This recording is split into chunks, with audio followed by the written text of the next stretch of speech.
This is session 6 already with Dr. Deb Harlin, a registered psychologist, and me, Swier Miedema. I'm a coach. Well, originally from the three principles, but I've learned a bit more about that stuff.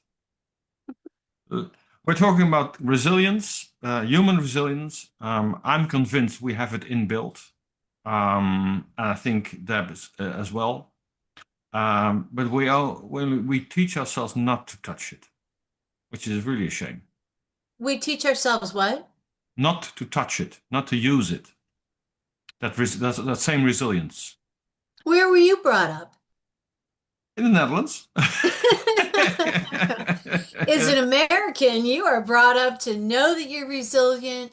You really need to engage in it, and you gotta get with the program. I mean, that's really a very Americanized message, I can tell you. It's in our families, at least, the families that I'm familiar with. And that's a pretty broad spectrum given the work that I've done for an awfully long time, Hmm. doing house calls from anywhere deep into poverty to, high into extreme abundance. And in the schools. Now, is it that way now? No. I think that people right now in this decade, in this generation coming up, Hmm. something really bad. My contemporaries who are parents, something happened bad to them parenting their kids. So the Well, people who are in their 30s and 40s and have got little kids right now, they yeah, are toast. I can relate to that. My children are in their 30s now, and I can relate to that. I can see a lot of my clients are also in their 30s, maybe early 40s, but and also even 20s. And the sad thing is, they don't know how to deal with life. Uh, They've got a ring in their nose and they literally, too many body piercings and they're being led around. I'm watching, particularly here in America right now, Swear, with all the riots we've got. Oh, I'm mhm, sorry, peaceful protests that we've got breaking out. Um, the encounters on the street, as well as on social media, when you challenge somebody who wants to set the town on fire and you ask them just a reasonable question. You're not even challenging them, you're asking them for engagement, for dialogue. mhm. You get these flippant, vulgar, smart aleck responses that are so off the cuff, they're not even addressing the questions. I just had this happen on social media where a gal that I've known for 30 years plus had made a really inappropriate, disrespectful comment about our current president, not even addressing him. I don't like it when you just call someone by their last name. It's the title, it's their last name to be appropriate, but to call that person names Mhm. and then say, vulgar, stupid, autocratic, and here's the reasons why, they're fraudulent, they're uh, all these things. And I very politely said, your comments are filled with anger. Your post is filled with anger. And I would like to be learning from you. What do you mean by that? I mean, what is it that's being wasted? What is it that is criminal? What is it that is at variance from our American values and our Constitution? And I was written back a very glib note of, you can't even see beyond yourself. Okay, could you answer the questions? Because I am seeing beyond myself to make an inquiry into you. Can you answer the questions? And it was just snotty, snotty. And then a couple of other people wrote in and said, um, yeah, against me. So I wrote back and I said, obviously and disappointingly, we can't have a conversation anymore. After all these decades of knowing one another, I can't question you. I'm not being rude. I'm never sarcastic. So I'm just disappointed. So I guess this is, goodbye because there is no dialogue for us to be having. And a couple people wrote back, well, they're disappointed too. It's like, okay, okay. And then sometimes these people want to go after my credentials, well, some doctor you are. I am some doctor. That would be Dr. Carlin, not some doctor, but Dr. Carlin. And I care a lot about humanity and about how people think and feel. And on the topic of resilience, you are not being resilient to your core self. You are following the masses. You're not dialing in. No, You're that's not true. you're not operating off of facts because you're so much of a follower. How dare you step out of line and ask any questions? That to me is really the disservice to our culture. The problem is that people think we all have to agree on the same subject, and Without question. without question, and Yeah. you can't even discuss it. You can't even No. consider it. You can't even ask some proper questions, which will lead to misunderstanding. And the bad thing is, it's all judging. And judging is very good for things, but not for people. Well, the thing that bothers me probably more than anything is that the heart is missing Hmm. and passion is running rampant, and the connection between the mind and the heart is missing, and critical thinking skills are not apparent.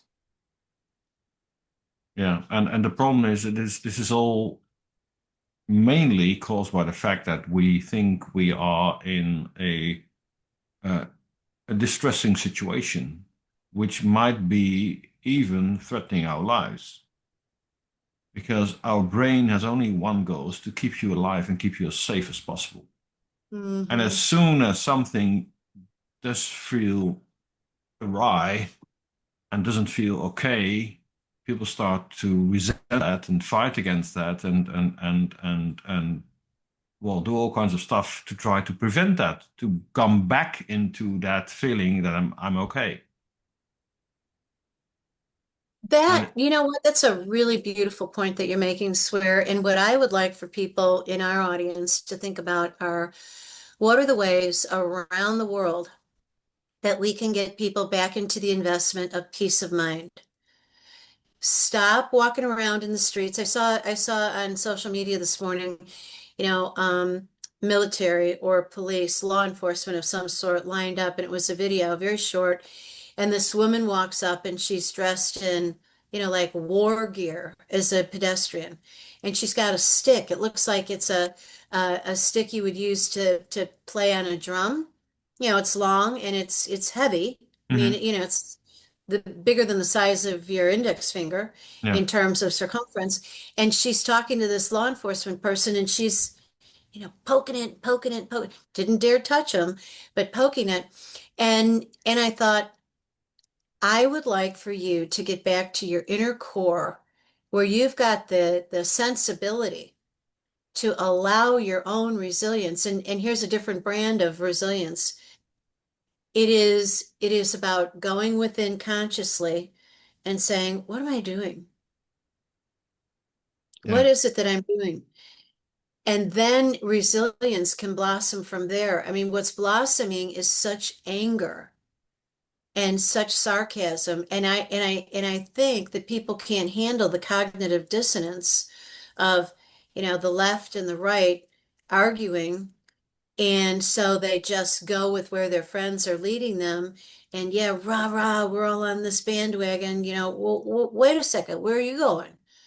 What are you talking to those people for? What are you asking that? Are you not going to have lunch with that person? Are you? You're not going to really spend time with that person, are you? No, no, we have to come here together. No, no. I have my own mind, my own heart. I'm resilient in that way. I invite you to come and join me. They can't do yeah, it. yeah. And it's so much that we think we have to act on something. We have to do something. You also saw that during the COVID period. We had riots here in the Netherlands as a result of the COVID well restrictions, which were laid upon the Yeah, country. We had really yeah. riots, and I had looked at that for quite some time. Then I suddenly understood.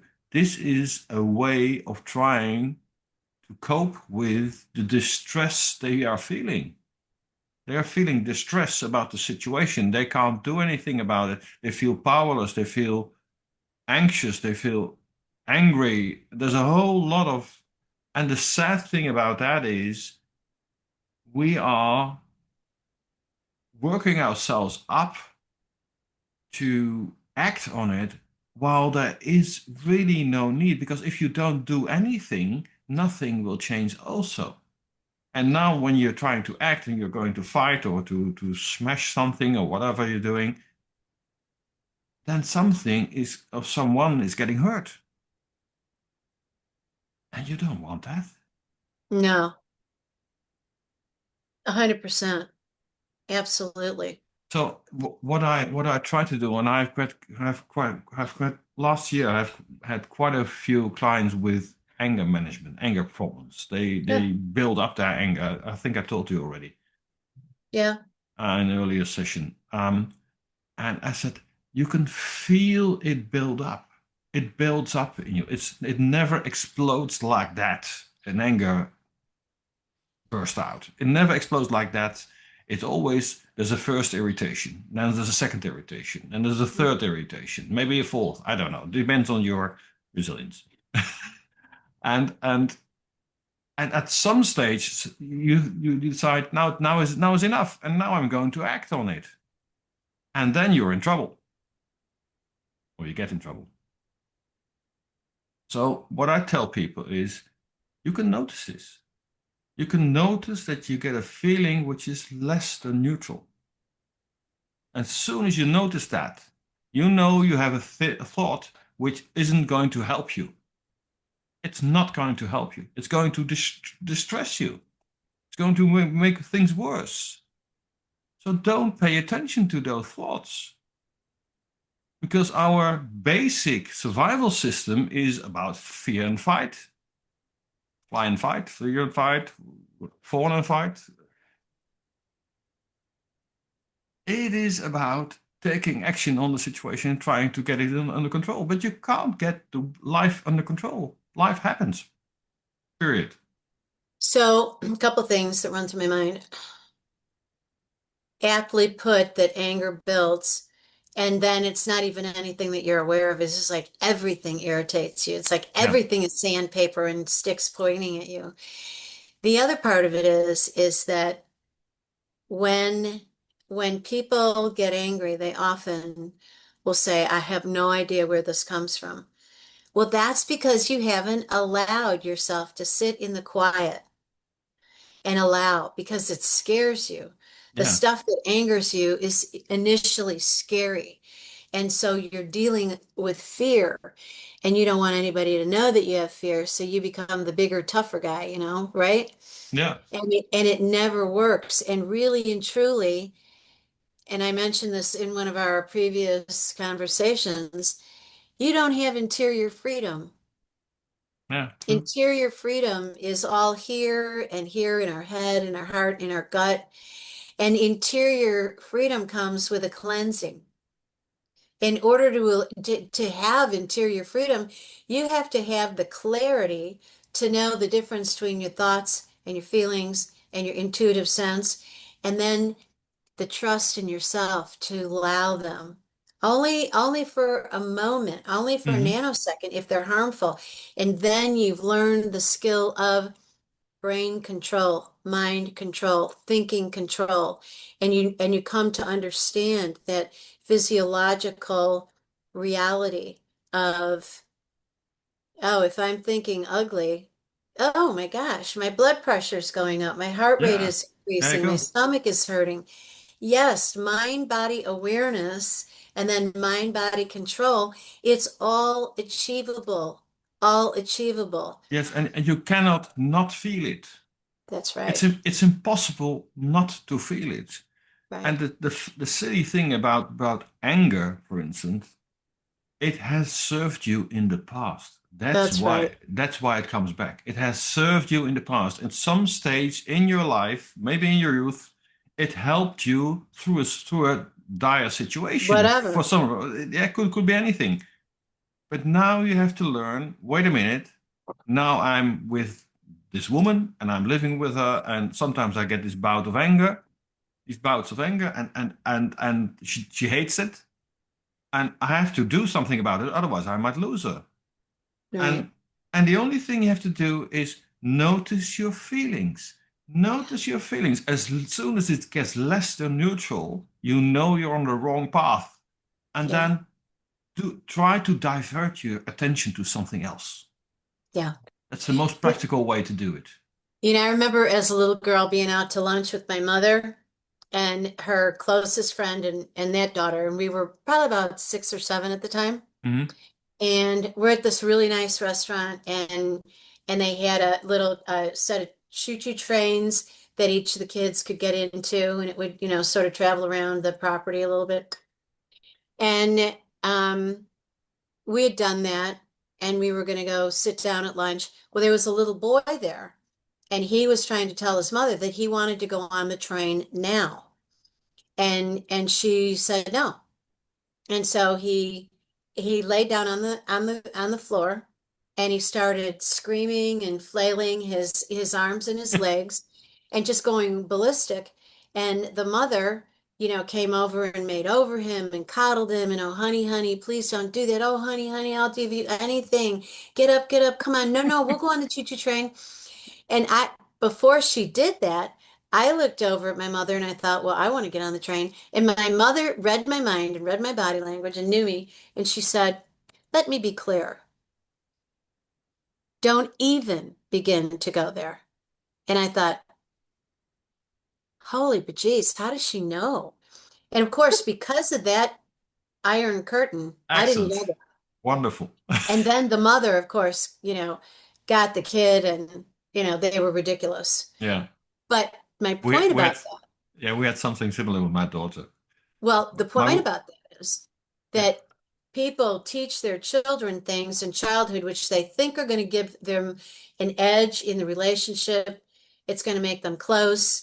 Then their kid is going to, be aligned with them. No, you're alienating your child. And by the way, your child hates you for giving in to them because they don't know who their guide is. Yeah, You're a really crummy guide because you just cave in on anything and everything.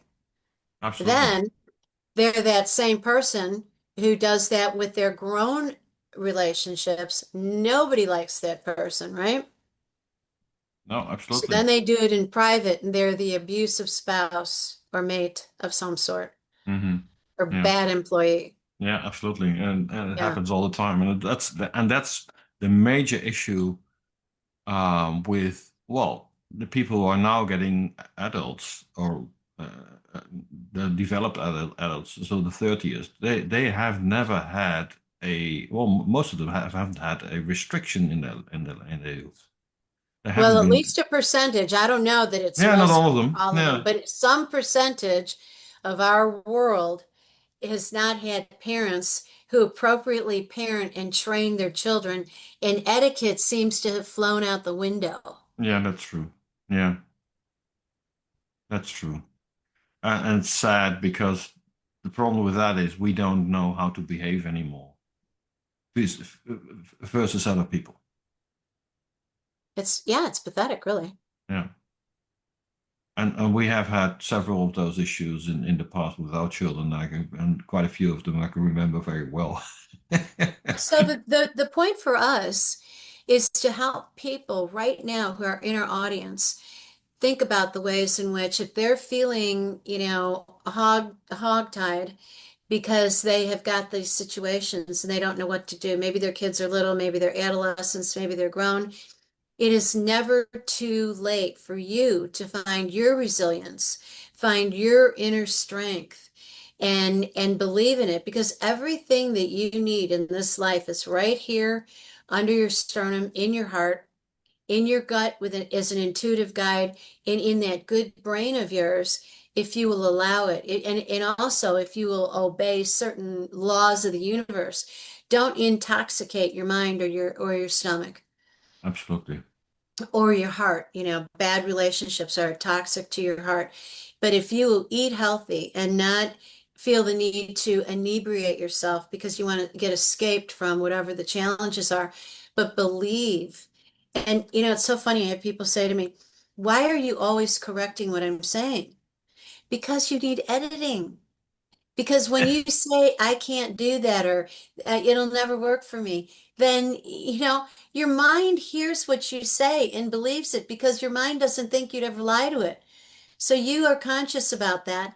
And then you say it out loud. Then your subconscious and your unconscious are going, wow, well, we wouldn't lie to ourselves, must be true. So we're not going to let that happen. Yeah. The universe is chiming in saying, okay, we're not taking you there. I mean, if you need to be without money and be impoverished and be, abused, well, okay, that's what you crave. Otherwise, you wouldn't speak it so affirmingly. Well, the Cut problem it is out. our brain is going to deliver us what we ask for it. That's right, but because it believes it. Yeah. So, when you get up in the morning and you go, oh my God, look at you, you ravaged, sickening person. Huh? No. Hi, good morning. How are you? Oh, good. We're here. We got arms and hands and they all work. Look at the beauty of a human body. Yeah, No matter exactly. what you look like, this is amazing what we live in during the whole Yes. life. It's amazing. Great vehicle.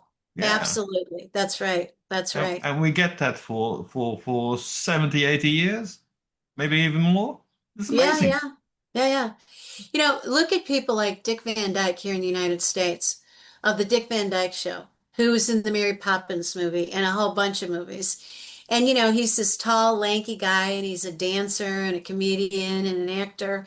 And he just celebrated being 100 or 101, and he's surrounded by his family and his animals and fans, and he looks a little scruffy, he doesn't shave. He's got a beard that he doesn't ever attend to. Yours is perfectly manicured.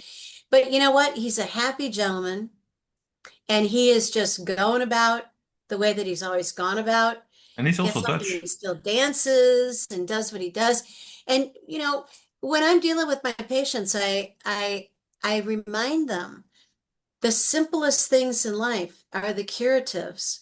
Yeah. Get up and move. Get up and dance. Oh, I don't know how to dance. Yes, you do. It's just moving your body. Yeah, Jump absolutely. around. Even if you feel like you're a goof. So what? Get happy getting goofy. Don't pay attention to what others think about you. Yeah, and I mean, you can be alone, Yeah, yeah. just encourage yourself. Exactly. Did you know And, that Dick Van Dyke was Dutch, by the way? oh, he was. He Yeah, is, he used to is, used he is. used to be. I think he's already American now, but he used to be a Dutchman. He was born in Holland? Yeah, I think so. Really? How interesting. Yeah, Okay. Well, we have examples of people like that everywhere who we can point to, who are great examples of resilience. And none of these people have lived there's no such thing as a thoroughly charmed life. Everybody gets their feelings hurt, gets their heart squeezed, suffers. And then that is the perfect contrast for us to, oh, gee, I like being happy. Oh, no, what's happened? I fell off the happy bus.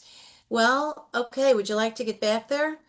You have to work your way back to it, but isn't it nice that we have the contrast? Because if we didn't, we would never know what happiness was. absolutely. Yeah, So be grateful for your misery. absolutely. How we're doing for time? Okay, but it's still for You five know, minutes. Okay, yeah, we're fine. down to our last few minutes. So what are Yeah. our poignant points that you want to make here, Swear? I think it's important that we understand that we are capable of getting back into our resilience all the time, every time, and everyone can do that. I had this wonderful example of my daughter who at some stage gained about 40 pounds or so, something like that. She was really immense. And then she decided, no, I won't stand for this. I'm going to lose this. She did with a good food coach. She got a reset, a physical reset. Now Hmm. she's only, what it is, about 120, 140 pounds or something like that. She's lovely. She looks lovely.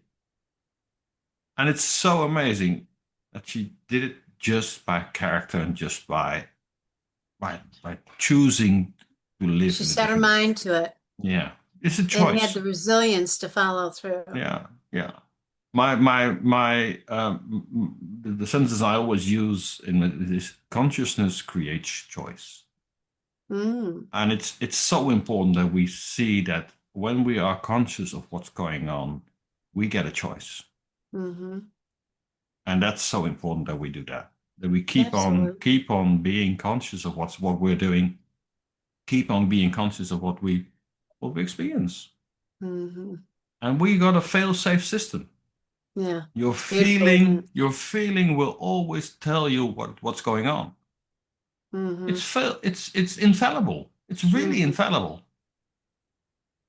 One of the reasons I love being around animals, Oh, here's you another one. know, Yeah, yeah, absolutely. let's close out with this part of the reality. Animals just love, Absolutely. you know, they're ready, no matter what the animal is, they're ready, they're loving, they love the human companionship and touch and embrace and voice and everything.